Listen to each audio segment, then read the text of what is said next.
The moment I walked into TechCorp's headquarters that Thursday morning, something felt off. Security guards I'd known for years suddenly avoided eye contact. Sarah from HR was hovering near my office, clutching a manila envelope. And my brother David's executive assistant had already cleared his schedule, unusual for our busiest development day. I'd spent 15 years building TechCorp's software division from scratch, turning our father's modest IT consulting firm into a $300 million enterprise.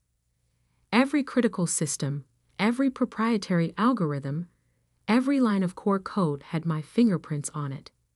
But apparently, that didn't matter when it came to traditional succession. Kate, David's voice boomed across the open office. Family meeting. Now. I followed him into the conference room, already knowing what was coming. Dad sat there, looking older than his 65 years, hands clasped tightly on the mahogany table. The leather portfolio in front of David, the same one he'd carried to his secret board meetings, held transfer paperwork I'd discovered weeks ago. "Let's make this quick," David said, straightening his Rolex. Mom's retirement gift to him. Dad stepping down. Boards appointed me CEO, effective immediately. I kept my face neutral, thinking of the encrypted hard drive in my bag. "Congratulations." "Thanks, sis." He smirked, shuffling papers. "Now about your position." "David," Dad interrupted, "maybe we should discuss the transition plan first." "No need." David waved him off. "Kate, you're fired." The room went silent. Outside, developers who'd worked under me for years pretended not to listen. "The board feels," David continued, emphasizing board like it wasn't just him and his golf buddies, "that your role is redundant. We're bringing in a new CTO from Microsoft. Someone with," he paused for effect, "actual management experience." I thought about the licensing agreements buried in my personal safe, the patent registrations filed under my holding company, the kill switches I'd quietly embedded in every major system. "You're firing your own sister?" Dad's voice cracked. "David, she built our entire software platform." "She wrote some code," David interrupted. "Code we own. Code any decent developer could maintain. Right, sis?" I smiled slightly, remembering the hundreds of sleepless nights spent architecting systems they thought were just code. The thousands of hours innovating solutions they couldn't even understand. The patents I'd filed personally while they focused on golf scores and board seats. "Right," I said quietly, "just code. Security will escort you out," David continued, enjoying his moment. "Standard termination package. 3 months' salary, health insurance through the month. Oh, and we'll need your laptop." I handed over the decoy laptop I'd brought specifically for this moment. My real work machine was already wiped and destroyed. "Any questions?" David was practically glowing with authority. "Just one," I said, standing up. "Have you reviewed our software licensing agreements?" He frowned. "What?" "The licensing agreements. For all our operational systems. The ones that need renewal. Legal handles that stuff." He waved dismissively. "It says everything's current." I nodded. "Of course." "Well, good luck, David." "Dad." I turned to leave, then paused. "Oh, and you might want to check who actually owns those patents you think are just code." "What's that supposed to mean?" David's smile faltered slightly. "Nothing. Just keep Monday morning free. You might have some technical issues to deal with." "Are you threatening me?" He stood up, face reddening. "In my company." "Your company?" I smiled. "We'll see about that. Enjoy your weekend, CEO." Security waited to escort me out. Jeff, the head guard who'd watched my kids when they visited, whispered, "Sorry, Kate. This isn't right." "It's fine, Jeff," I replied, loud enough for others to hear. "Everything's working exactly as designed." At my car, I made 2 calls. First to Marcus, my patent attorney. Execute Plan B. Monday, 9 a.m. sharp. Then to Lisa, my best developer who'd quit last month for a new opportunity. Actually, a position at my shadow company. Start the clock. And Lisa? Make sure every system logs show exactly who owns what. My phone buzzed with messages from the development team. "Kate, half of us are ready to quit. This is Bulls ***. We're with you. David doesn't even know how to open a command prompt." I replied to all, "Stay put. Monday will be interesting." Dad called twice. I let it go to voicemail. He'd made his choice 3 months ago when he'd let David stack the board with his country club friends. At home, I poured a glass of wine and opened my personal laptop. On the screen, a dashboard showed every TechCorp system, every license, every patent, all registered to Medici Solutions, my private company. David thought he'd inherited our father's company. In reality, he'd just gotten an empty shell, dependent entirely on technology he didn't own. My phone buzzed again. A message from David. "Whatever you're planning, stop it. You're embarrassing yourself." I didn't reply. Instead, I set a countdown timer for Monday, 9 a.m. Eastern Standard Time. In 72 hours, every system in TechCorp would require license renewal. Every patent would need renegotiation. Every piece of just code would remind them exactly who built their empire. Sometimes the best revenge isn't making a scene.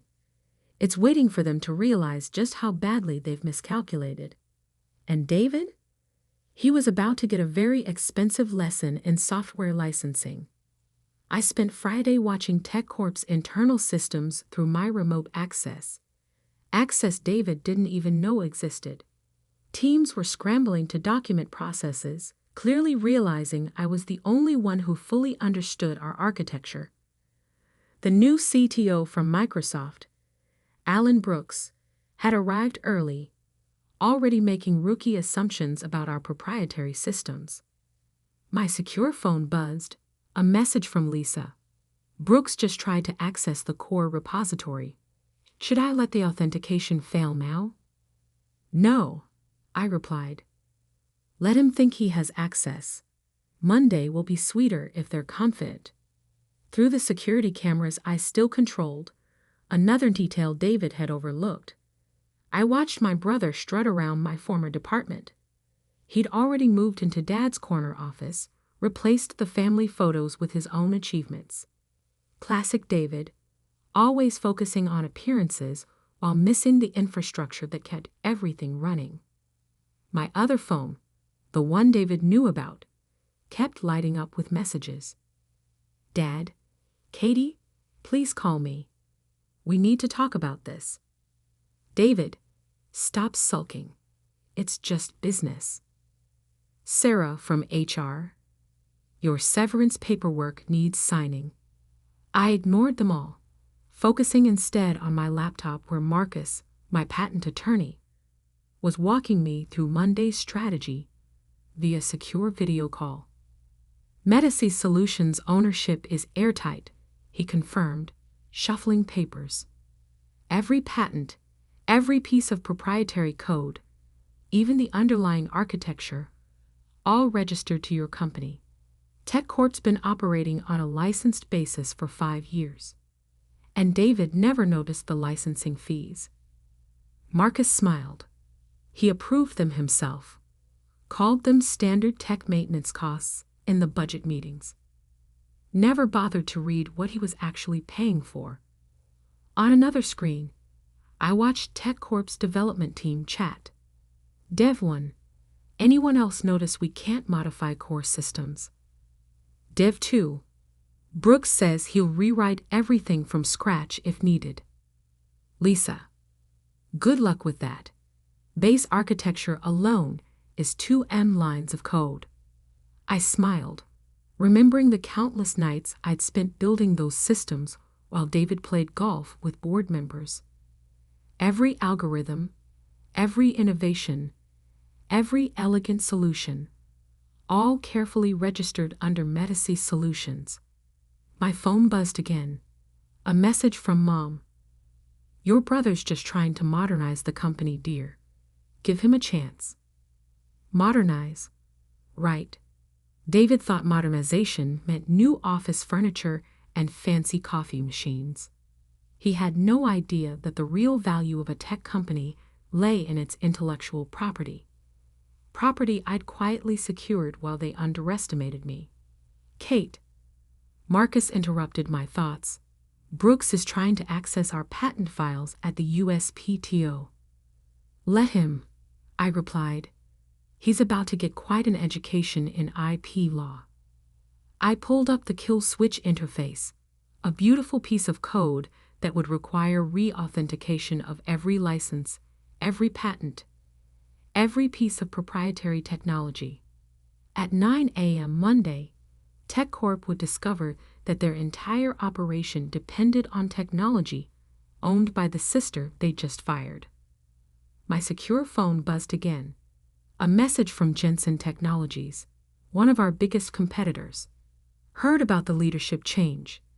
Interested in discussing acquisition of Medici Solutions patents. I replied, not for sale. But ask me again Tuesday. Through the security feeds, I watched David in Dad's old office, probably practicing his CEO poses in the window reflection. He'd always been like this, convinced that leadership was about image rather than substance. Even as kids, he'd take credit for my science projects, confident that no one would believe his little sister could be the real brain. The intercom beeped. My private assistant, Mr. Anderson, David, is trying to reach you on all channels. Should I continue blocking? Yes, but log everything. We might need it later. I turned back to my laptop, reviewing the licensing terms one more time. The agreement was clear. All intellectual property rights remain with Medici Solutions. TechCorp's right to use the technology is contingent on maintaining active licenses. Licenses that expired. Monday at 9 a.m., I whispered, savoring the timeline. Another message from Lisa. Brooks just announced a complete system overhaul starting Monday. Says we don't need the old legacy code. I actually laughed out loud. Legacy code? They thought they could just replace 15 years of sophisticated engineering over a weekend? The arrogance was almost impressive. My phone lit up with a final message from David. Found your little patent files. Nice try. But company lawyers say everything you developed belongs to TechCorp. Stop playing games. I forwarded the message to Marcus, who replied immediately. He's looking at the internal documentation. Wait until he finds the actual USPTO registrations. Opening my safe, I pulled out the original patent paperwork. Every innovation, every major system component, all registered through Medici Solutions while David was busy playing corporate politics. The company lawyers would figure it out eventually, probably around 9:05 a.m. Monday when everything stopped working. Lisa? I messaged. How's the team doing? Scared. Brooks is making big promises. David's threatening to replace anyone who questions him. Tell them to look busy. Act concerned, but don't fix anything. Monday morning, they'll understand. I poured another coffee and settled in for a long night of preparation. Through my monitors, I watched TechCorp's systems continue to run smoothly. For now, every line of code, every elegant solution, every critical function waiting for Monday's revelation. In his new CEO office, David was probably dreaming of stock options and board meetings. He had no idea that his first business crisis was already programmed and counting down. Sometimes the best revenge isn't immediate. Sometimes it's watching them celebrate their victory right before they discover it was actually their defeat. And David? He was about to learn a very expensive lesson about the difference between owning a company and controlling its technology. Monday couldn't come soon enough. Monday, 8:59 a.m. I sat in my home office, watching 6 different monitors tracking TechCorp's systems. The main screen showed a countdown. 0:00, 47 seconds, until every piece of proprietary technology required reauthorization. My secure phone buzzed. Lisa was already at the office. Brooks is giving a presentation about his modernization plan. David's here too. Full staff meeting in the main conference room. Perfect. Through the security feeds, I watched their confidence. David at the head of the table, that familiar smirk on his face. Brooks standing by a PowerPoint titled TechCorp 2.0. The future starts now. 8:59, 45 a.m. Before we begin, Brooks was saying, I want to address the concerns about our core systems. Yes, we're replacing everything. Yes, it's ambitious. But with my experience at Microsoft. 8:59, 50 a.m. David checking his Rolex, probably thinking about his first CEO press release. 8:59, 55 a.m. The development team exchanging knowing looks. They'd seen my code. They knew what was coming. 9:00, 0 a.m. Everything stopped. Every screen in TechCorp went dark for exactly 3 seconds. When they came back online, a single message appeared. License expired. System XCS requires authorization from METAS West LUTIONS. Through the security feed, I watched chaos unfold. Brooks frantically typing commands that went nowhere. Developers pretending to look surprised. And David, his face transitioning from confusion to anger to the first hints of fear. My phone exploded. David, what did you do? Dad, Katie, the systems are down. Brooks, Ms. Anderson, we need to talk. TechCorp legal. Urgent matter requiring immediate attention. I ignored them all, watching the second phase activate. Every computer displayed the same message. ATTNTION. All TechCorp operational systems are licensed through Metasys Solutions. Current status. ACCS. Please contact licensing at metasys.com for immediate assistance. The conference room erupted. Brooks was shouting about backup systems, which were also licensed through Metasys. David was turning that particular shade of purple he reserved for when things didn't go his way. 9:05 a.m. Right on schedule, Marcus sent the official notification. Dear TechCorp leadership, this serves as formal notice that all technology licenses previously granted by Metasys Solutions have expired. Continued unauthorized use of our intellectual property will result in immediate legal action.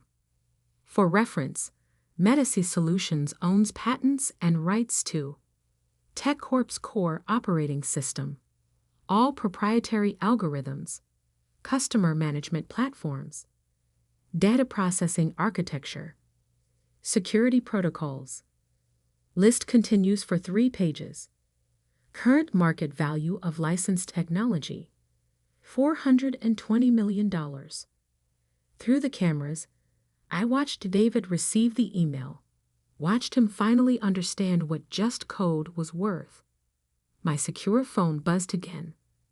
Lisa. Brooks just tried to access the backup servers. Should I tell him those are licensed too? Let him figure it out, I replied. How's David? Currently yelling at legal about patent law. They're trying to explain what intellectual property rights means. 9:15 a.m. TechCorp's stock had already dropped 30% as news of the shutdown spread. 3 major clients called to cancel meetings. The board was demanding an emergency session. Dad called again. This time, I answered. It was never just code, was it? He said quietly. No, Dad, it wasn't. David, he's threatening lawsuits. Let him. Marcus has 15 years of documentation showing exactly who developed and owned every system. While David was playing CEO, I was building an empire he didn't even understand. Silence for a moment. Then, what do you want? Want? Dad, I own the technology that powers every aspect of TechCorp. Without my licenses, you don't have a company. The question isn't what I want. It's what you're willing to give up to keep operating. Another call beeped through.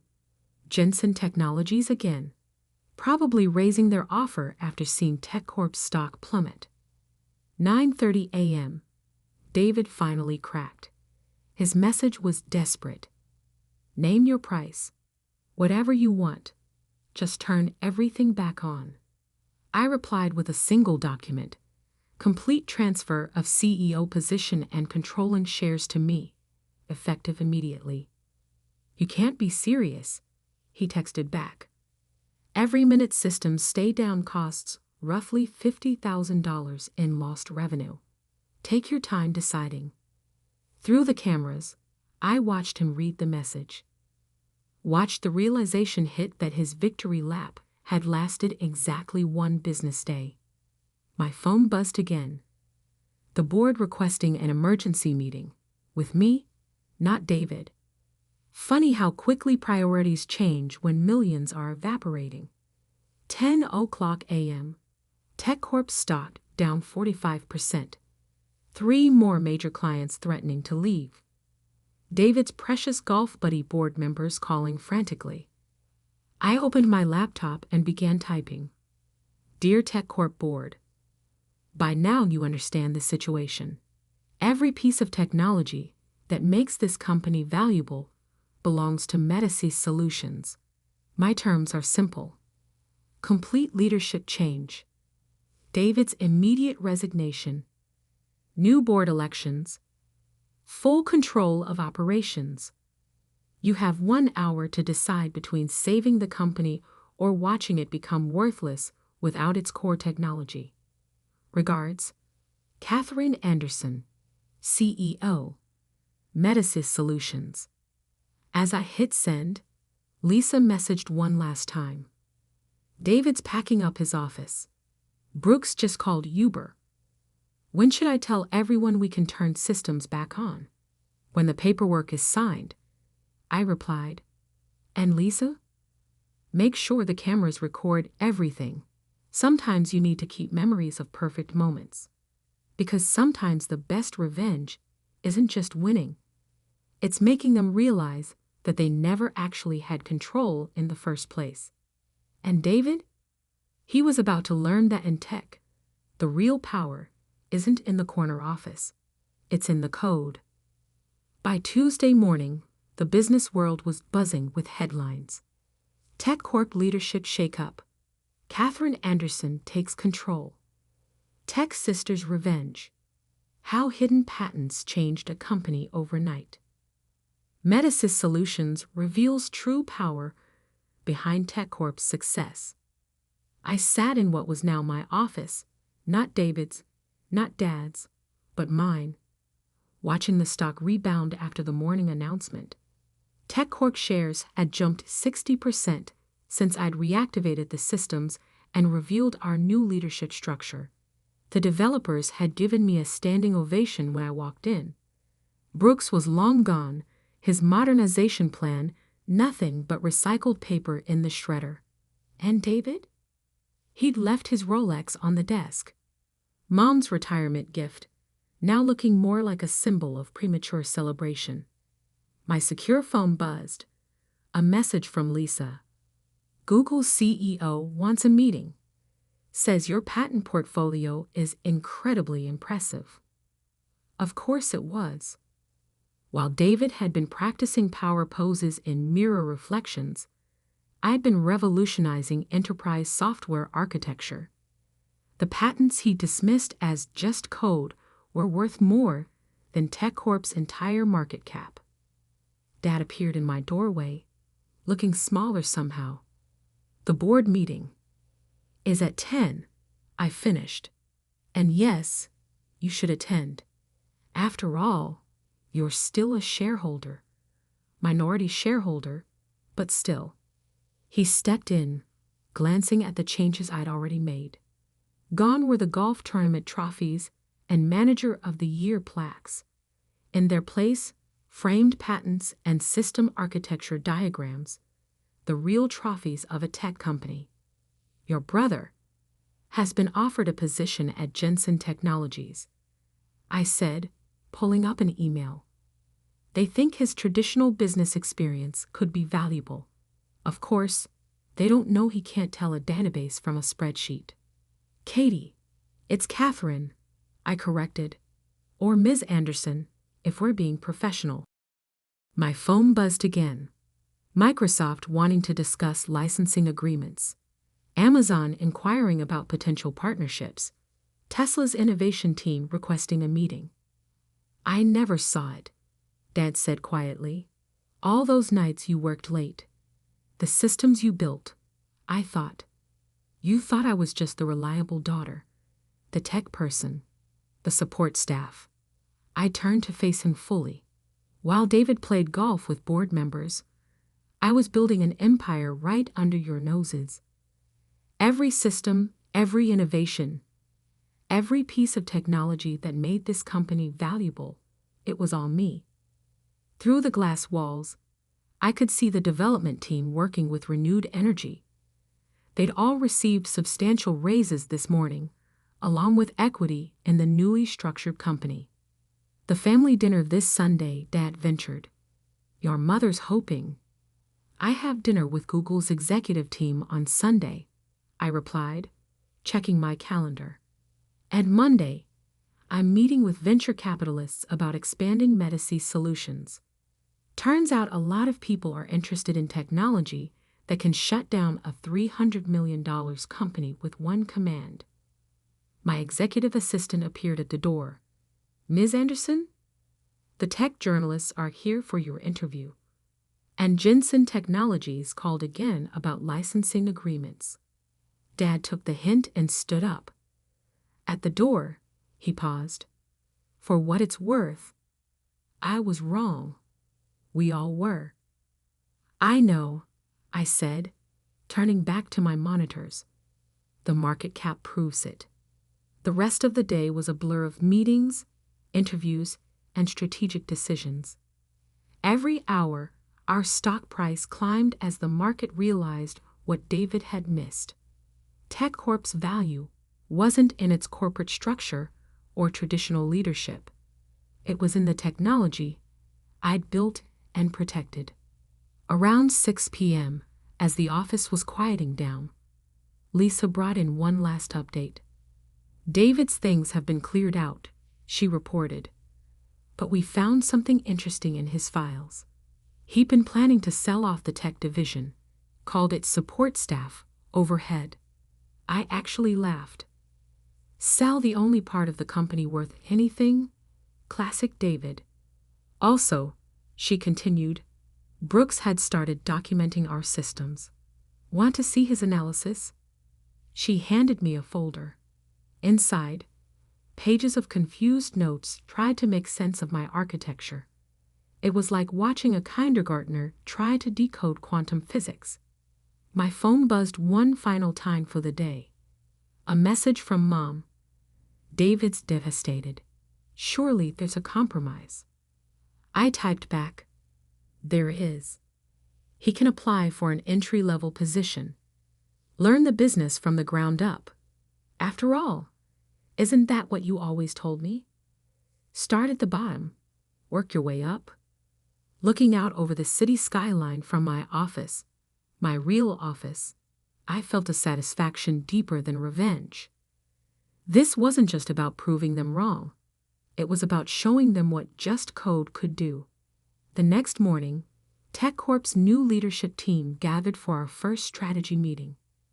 Gone were the golf buddies and country club networks. In their place sat tech innovators, patent attorneys, and development leads. First order of business? I announced. Rebranding. TechCorp is now officially merged with Metasys Solutions. Welcome to the future of enterprise technology. As applause broke out, I caught my reflection in the window. No power poses needed. No borrowed authority. Just pure, technological dominance. David's last email sat unread in my inbox. "You've destroyed our family legacy." No, dear brother. I'd saved it, transformed it, turned a fading tech consultancy into a genuine innovation powerhouse. The family legacy wasn't in the name on the building or the corner office furniture. It was in the code. It always had been. And now, finally, everyone knew it. The best revenge isn't just winning. It's winning so completely that they have to admit they never understood the game in the first place. Welcome to my game. Welcome to my code. Welcome to my company.